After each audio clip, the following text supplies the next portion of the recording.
过来消息来看，刑事局发现有诈骗集团甲融资公司，佮有地政师倒空骗被害人的钱哦，佮骗被害人摕不动产去抵押贷款。2档外来是有20外人哄骗，金额超过3亿。警方目前抓到20外嫌犯，以上法办。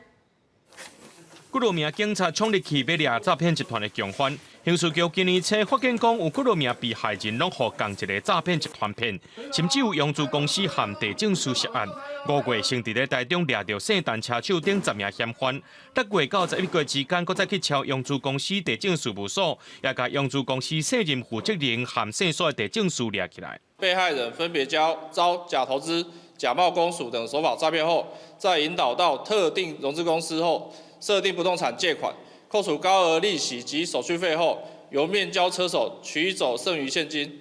警方调查发现，这个诈骗集团用假啊交朋友和假监警的手法，甲被害人的存款拢骗了后，搁再锁定被害人的不动产，用资公司和地政师合作，甲被害人的不动产提去抵押贷款。用资公司会当赚6%到15%的手续费，地政师也会当摕到4%到6%。这条贷款的钱，诈骗集团也会吃去。 诈款会提供被害人的不动产的资讯，先行提供给我们的离性主权的融资公司。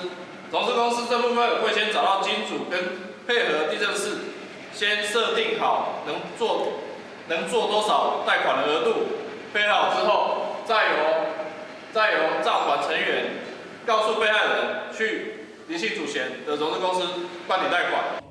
警方表示，对2012年到今，已经有20多位民众被诈骗，诈骗金额超过3亿，其中1位现金和不动产的抵押贷款，就被骗5300万。警方问话了后，甲相关的嫌犯依照早期设置防制法组织犯罪条例等罪嫌，移送台中地检署侦办。记者综合报道。